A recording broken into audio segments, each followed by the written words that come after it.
Social media, emotional manipulation.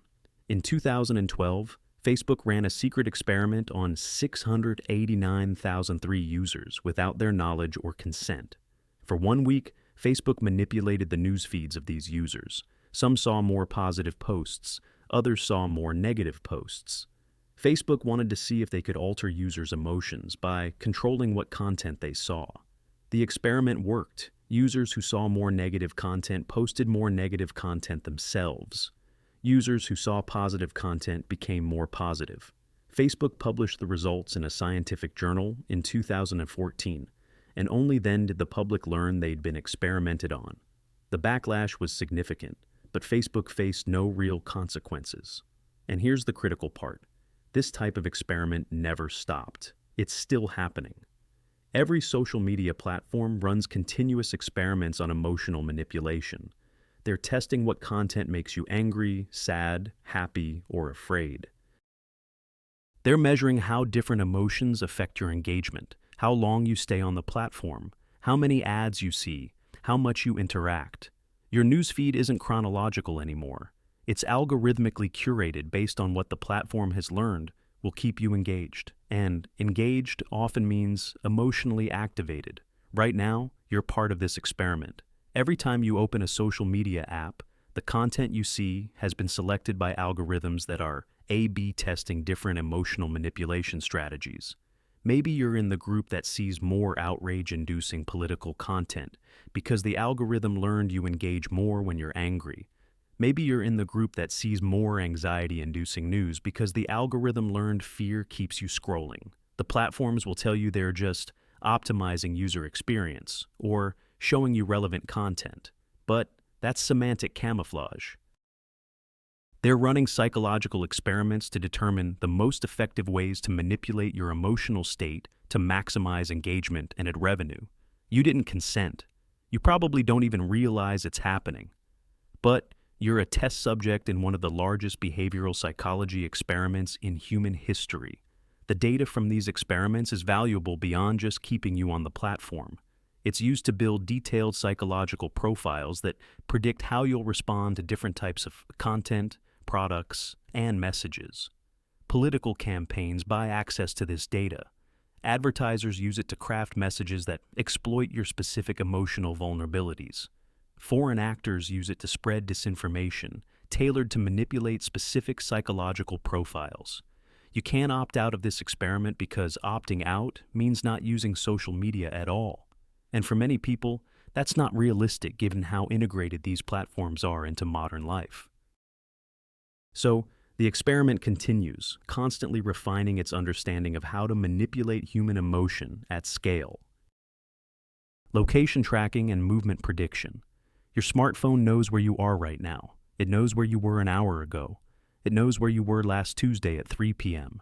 It knows where you go every day, what routes you take, how long you stay places, and who you're with based on whose phones are nearby.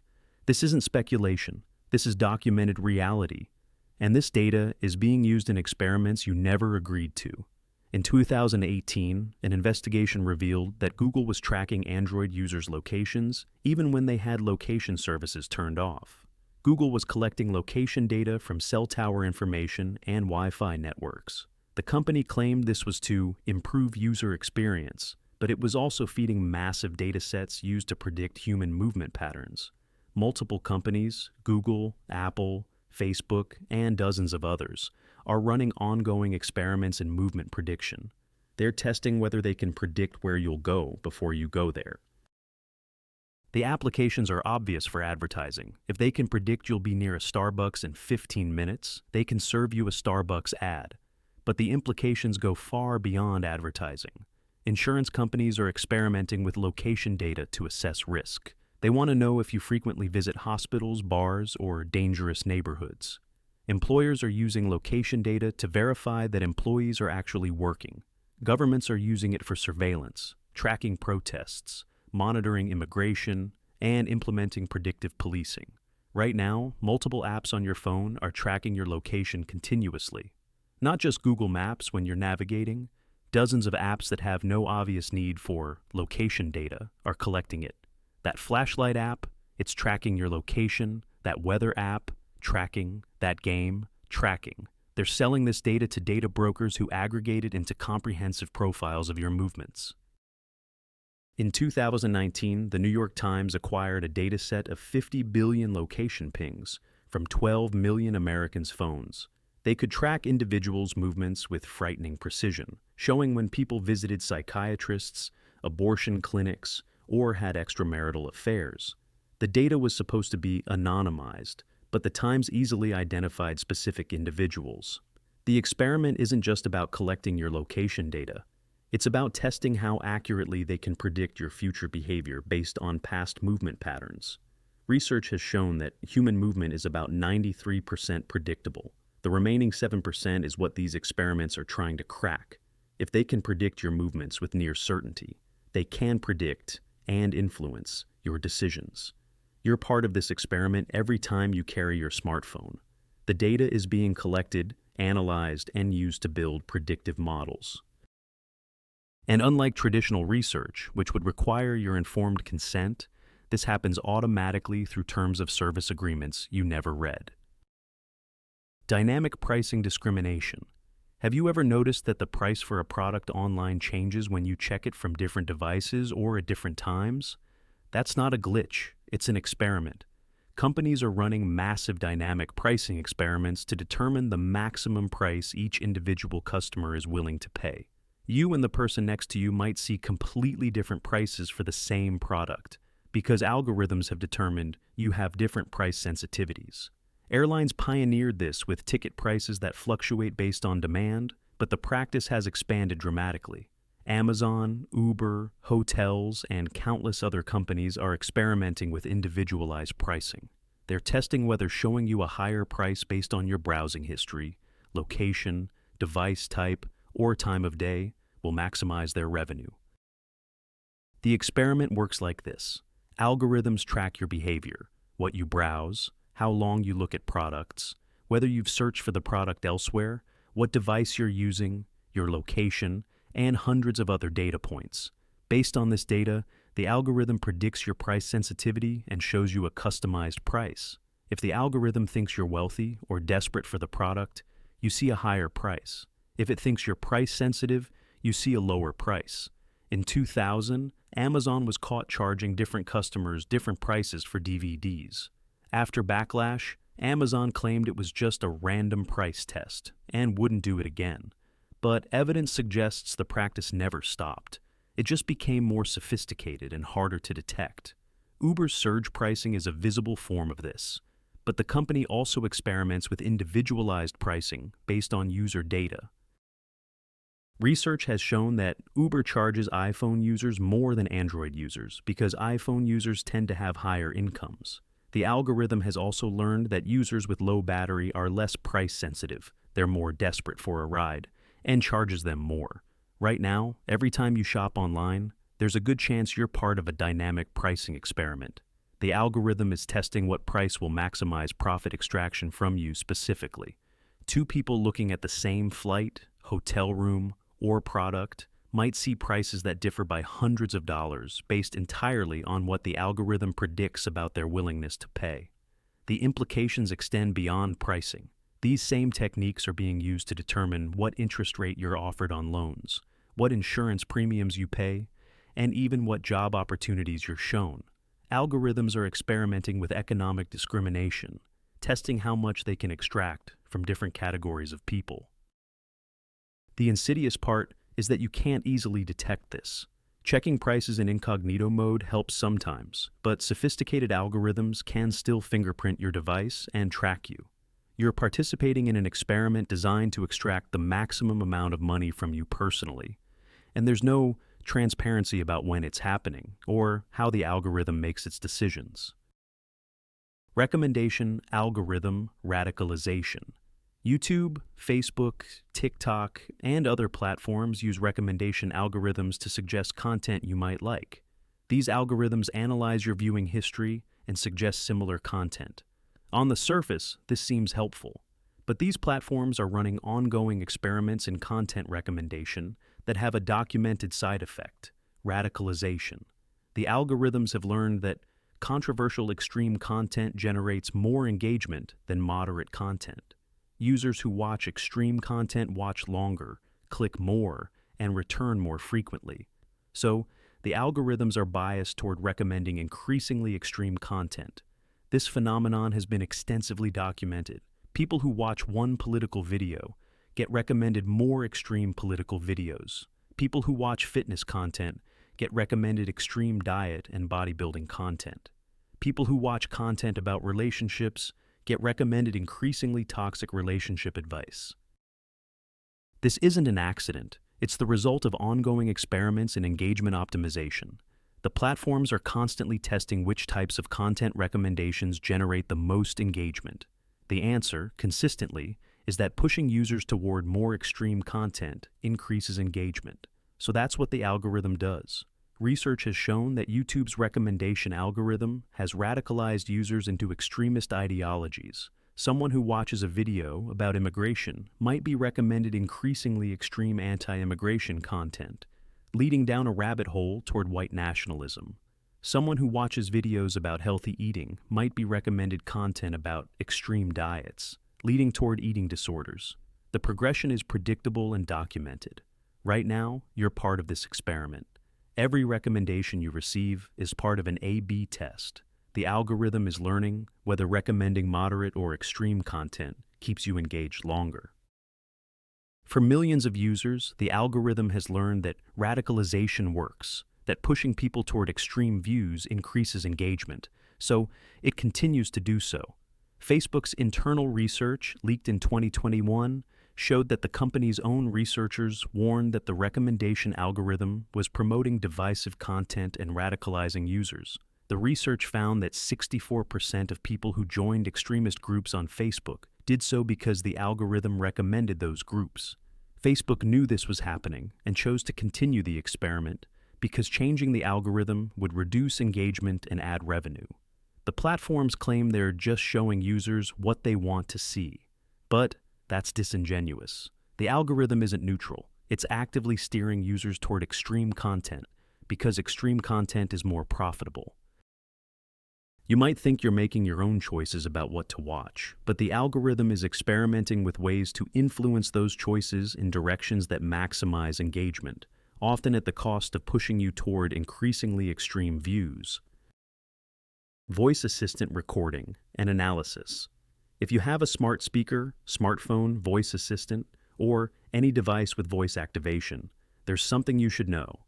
These devices are listening far more than you think, and the recordings are being used in experiments you never agreed to. Amazon, Google, Apple, and other companies have admitted that human workers listen to voice assistant recordings. The official reason is quality control. They need humans to verify that the AI is understanding commands correctly. But leaked documents have revealed that workers often hear intimate conversations, private medical information, and other recordings that were never intended as commands to the device. The devices are supposed to only activate when they hear a wake word like Alexa or Hey Google, but they frequently activate accidentally, recording conversations that the user never intended to be captured. These recordings are stored on company servers and analyzed, both by AI and by human reviewers. Right now, these companies are running experiments on voice data. They're analyzing speech patterns, emotional tone, background conversations, and ambient sounds. They're building models that can detect emotions from voice patterns, identify multiple speakers in a household, and infer activities based on background noise. In 2019, Bloomberg reported that Amazon employs thousands of workers who listen to Alexa recordings. Workers reported hearing all kinds of private moments, people singing in the shower, children playing, couples arguing, and even apparent criminal activity. Similar revelations came about Google Assistant and Apple's Siri. The experiment goes beyond just improving voice recognition. These companies are testing how much information they can extract from voice data. Can they detect when someone is depressed from their speech patterns? Can they identify health conditions from changes in voice? Can they predict purchasing behavior from casual conversations? Can they build psychological profiles from the content of private conversations? Amazon's Alexa division has filed patents for technology that would allow Alexa to detect emotional states from voice patterns and serve targeted ads based on those emotions. Imagine discussing with your partner that you're stressed about money and moments later seeing ads for debt consolidation services. The technology to do this exists and is being tested. You might think you can avoid this by not using voice assistants, but smartphones with voice assistants are always listening for activation phrases, meaning they're processing all audio, even if they're not supposed to be recording it. Many apps also request microphone permissions for legitimate reasons, but could potentially be listening in the background. The most disturbing aspect is the lack of transparency. You don't know when recordings are being captured, analyzed, or listened to by humans. You don't know what experiments are being run on your voice data. You don't know what inferences are being made about your health, relationships, or behavior. You're participating in a massive voice surveillance experiment simply by having these devices in your home. Facial recognition training. Every time you post a photo to social media, upload a picture to cloud storage, or appear in someone else's photo online, there's a good chance your face is being used to train facial recognition systems. And you probably never gave permission for this. Facial recognition companies have scraped billions of photos from the internet to train their algorithms. Clearview AI, one of the most controversial companies in this space, admitted to scraping over 3 billion images from Facebook, Instagram, YouTube, and other platforms. They built a facial recognition database that can identify nearly anyone in the United States. Law enforcement agencies pay to access this database. You're part of this experiment, whether you post photos or not. If you appear in someone else's photo that's posted online, your face is likely in these databases. The companies running these experiments argue that publicly posted photos are fair game, but most people posting photos never imagined they'd be used to train surveillance systems. The experiment isn't just about identifying faces, it's about extracting information from faces. Facial recognition companies are testing whether they can predict age, gender, emotion, political affiliation, sexual orientation, and even personality traits from facial features. Research has shown that AI can predict some of these attributes with disturbing accuracy. Though the technology is controversial and potentially biased, right now, your face is being used to train systems you'll never benefit from and might be harmed by. Facial recognition is used by law enforcement for surveillance, by retailers to track shoppers, by employers to monitor employees, and by governments for population control. In some countries, facial recognition is used to identify political dissidents and minorities for persecution. In 2020, multiple studies revealed that facial recognition systems have significant racial and gender biases. They're more accurate at identifying white men than women or people of color. This means the systems are more likely to misidentify minorities, leading to false arrests and wrongful accusations. Despite these known problems, the technology continues to be deployed, and the training experiments continue. Facebook ran facial recognition experiments for years, automatically tagging people in photos. The company built one of the world's largest facial recognition databases. In 2021, after lawsuits and regulatory pressure, Facebook announced it would shut down its facial recognition system. But it kept the data. The training happened, the experiment ran, the data exists. You can't easily opt out of facial recognition training.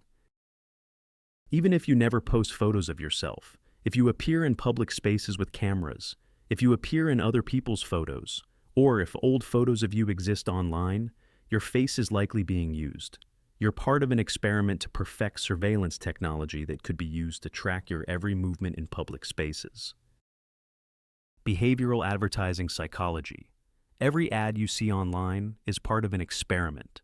Advertisers aren't just trying to sell you products. They're running psychological experiments to determine which messages, images, colors, and emotional appeals are most effective at manipulating your behavior. Digital advertising allows for unprecedented experimentation. Advertisers can show thousands of different variations of an ad to different users and measure exactly which versions generate the most clicks, purchases, or engagement. This is called A/B testing, and it's happening constantly. Every time you see an ad, you're in a test group seeing one of many variations, and your response is being measured. But the experiment goes deeper than just testing different ad designs.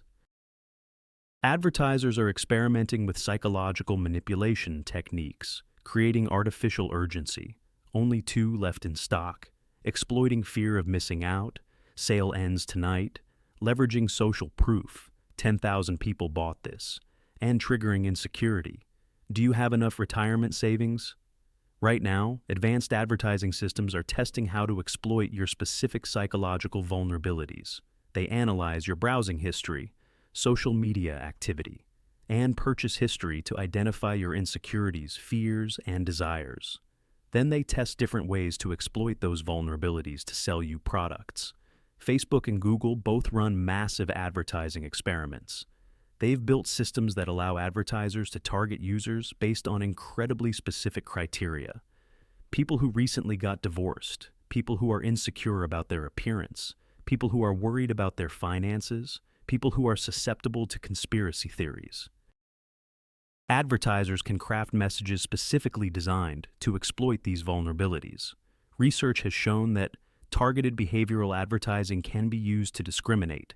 Advertisers have been caught targeting predatory loans to minorities, targeting weight loss products to people with eating disorders, and targeting political propaganda to mentally vulnerable individuals.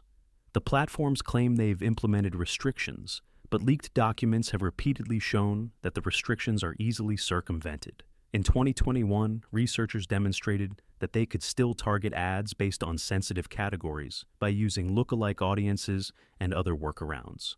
You're part of these experiments every day. Every ad you see has been selected because an algorithm predicted you're vulnerable to its message. Every interaction with an ad feeds data back into the system, refining the algorithm's understanding of how to manipulate you. You didn't consent to be a subject in psychological manipulation experiments, but you are one. The long-term effects of constant exposure to algorithmically optimized psychological manipulation are unknown. We're all subjects in an experiment that's fundamentally about learning how to hack human decision-making at scale, and the experiment is continuous, constantly refining and improving its techniques. Content moderation, AI training. Every time you report content on social media, flag a video, or appeal a moderation decision, you're training AI systems. And these systems are being tested in experiments that determine what content billions of people are allowed to see and say online.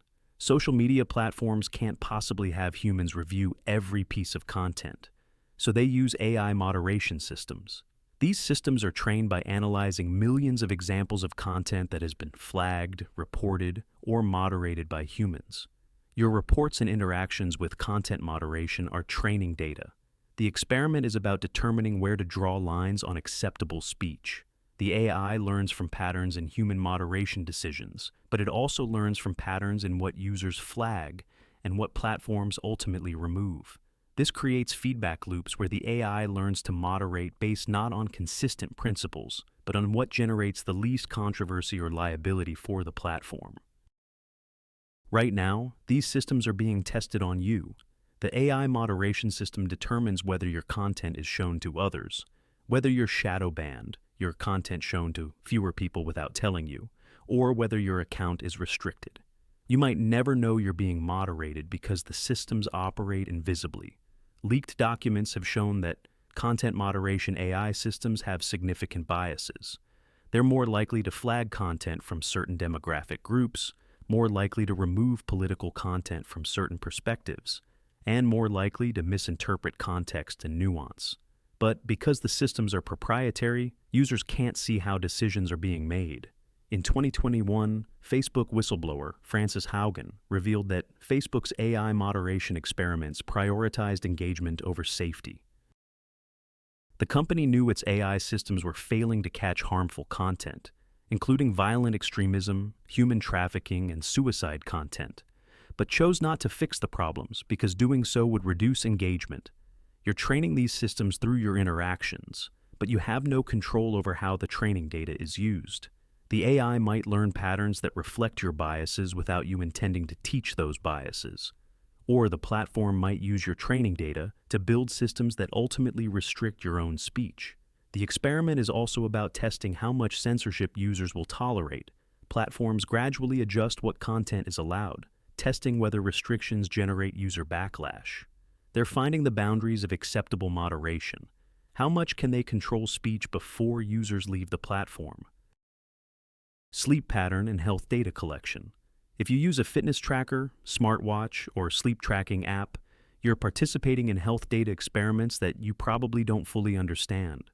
These devices collect incredibly detailed data about your physical state, heart rate, sleep patterns, movement, exercise, and increasingly, blood oxygen levels, body temperature, and even blood pressure. This data is supposed to be for your benefit, helping you track fitness goals and monitor health.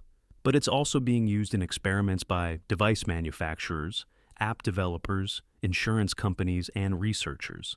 And the terms of service you agreed to, but probably didn't read, likely gave them permission to use your data in ways you never imagined.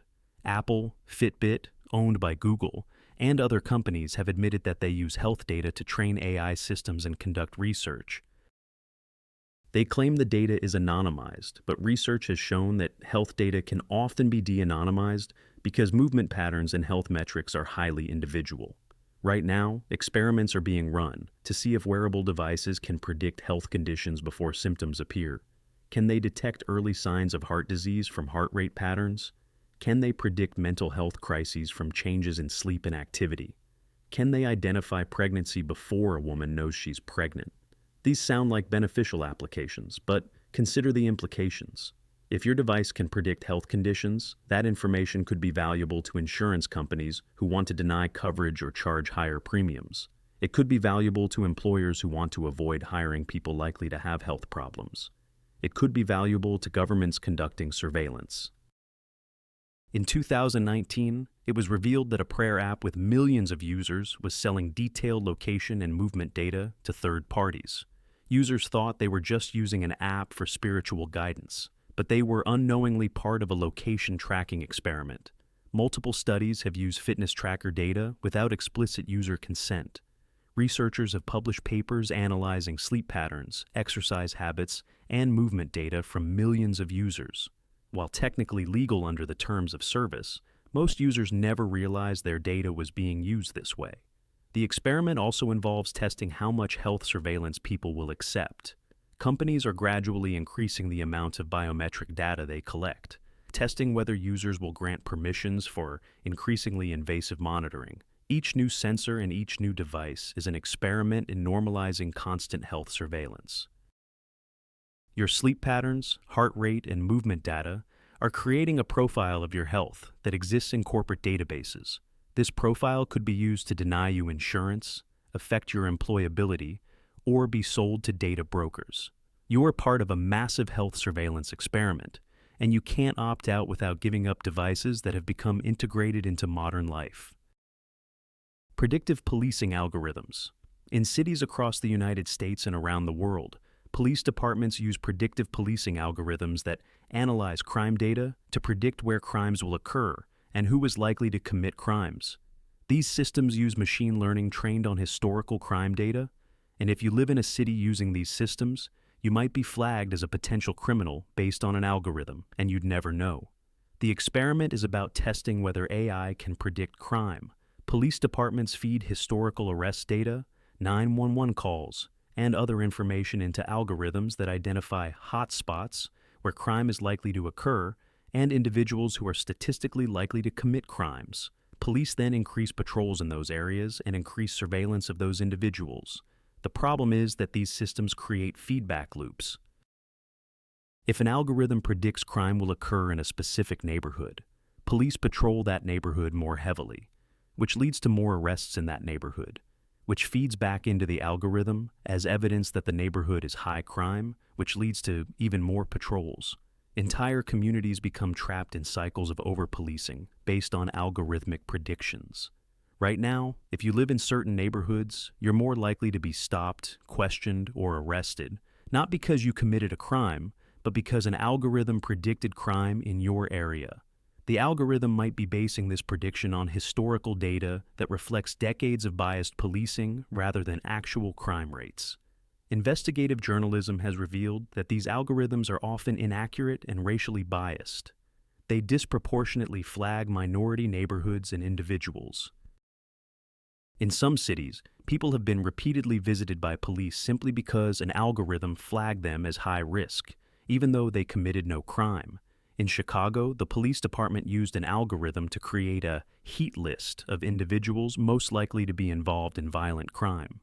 People on the list would receive surprise visits from police warning them they were being watched.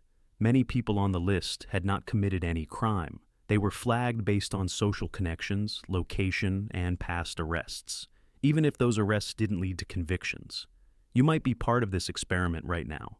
If you live in a city using predictive policing, an algorithm might have assessed your likelihood of committing a crime based on where you live, who you know, your social media posts, and your past interactions with police, even minor ones. You'd never be told you're flagged. You'd just experience more police scrutiny without understanding why. The experiment also extends to social networks. Some systems analyze social media to identify people who associate with known criminals, flagging them as potential criminals by association. Your Facebook friends, Instagram follows, and Twitter interactions could flag you in a predictive policing system. Several cities have discontinued predictive policing programs after discovering they were ineffective and discriminatory, but many cities continue using them. The technology is also being sold to cities in other countries, some with far fewer civil liberties protections than the United States. You're part of an experiment in algorithmic law enforcement. Your data, where you live, where you go, who you know, what you post online, is being fed into systems that might flag you as a potential criminal. You never consented to this experiment. You can't opt out, and you can't even find out if you've been flagged. These 10 experiments are all running right now. You're a test subject in all of them. You didn't consent. You probably weren't even aware they were happening. What makes these experiments different from traditional research is the lack of informed consent. In legitimate research, participants must be told what the study involves, what the risks are, and what will be done with the data. They must voluntarily agree to participate. They can withdraw at any time. None of that applies to the experiments you're part of right now. You consented by clicking, "I agree on terms of service" that you didn't read and probably couldn't understand even if you tried. The terms are deliberately vague, giving companies broad permission to experiment on you in ways you'd never anticipate. These experiments are fundamentally about power and profit. Tech companies want to understand human behavior well enough to predict and manipulate it. Advertisers want to hack your decision-making to sell you products. Governments want surveillance capabilities to track and control populations. Insurance companies and employers want to predict your future health and behavior to discriminate against you. The data from these experiments is creating detailed profiles of who you are, your psychological vulnerabilities, your health conditions, your financial situation, your relationships, your beliefs, your habits, your location patterns, your emotional states, your political views. These profiles exist in corporate and government databases. They're being analyzed, sold, and used to make decisions about you, often without your knowledge. The most disturbing aspect is that these experiments are continuous and expanding.